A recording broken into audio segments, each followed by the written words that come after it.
Tamitha அதாவது நேரடியான சமஸ்கிருத சொல் தமிதா, அது மருவி தமிழா, அப்புறம் மருவி திராவிடா, இப்படி உருவான அது இதுதான் தமிழ். அதுக்கப்புறம் தான் தமிழ்னு உருவாயிருக்கு. அதாவது சமஸ்கிருதத்தோட நேரடியாக தமிழை குறிப்பிட்ற சொல் தான் இது. அது மருவி தமிழ் அப்படின்னு உருவாயிருக்கு, தமிழானு உருவாயிருக்கு. தமிதா, தமிழா, திராவிடா, தமிழ் இப்படி தான் உருவாயிருக்குன்னு அம்பேத்கர் ஆய்வு பண்ணி சொல்லியிருக்காரு. அம்பேத்கரோட புத்தகம் தொகுதி 14 அதை இருக்குது.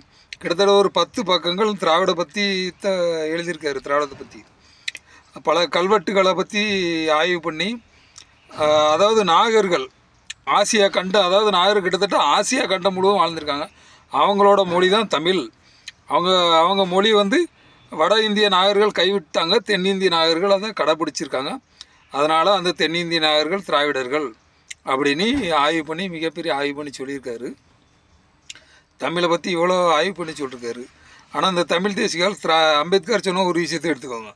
தமிழ் தான் மூத்த மொழி, தமிழ் தான் இந்தியாவோட பாரம்பரிய மொழி, எல்லா இடமும் இந்தியாவில் முழுவதும் இருந்துச்சு ஒத்துக்கோங்க.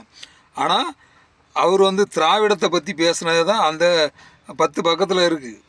கிட்டத்தட்ட 75லேருந்து 95, 20 பக்கம்கிட்ட இருக்குது. அது முழுவதுமே இருக்குது. அந்த பகுதி முழுவதும் இருக்குது. 14ல் அதான் தொகுதி 14ல் அந்த இதை பற்றி எழுதியிருக்காரு, திராவிடத்தை பற்றி. அதை கண்டிப்பாக படிங்க எல்லாரும். இந்த தமிழ் தேசியவாதிகள் மிகப்பெரிய பொய் சொல்லிக்கிட்டு அலைகிறாங்க. அதான் பயங்கர நிறைய கல்வெட்டோட ஆதாரத்தை தான் அவர் சொல்லியிருக்காரு.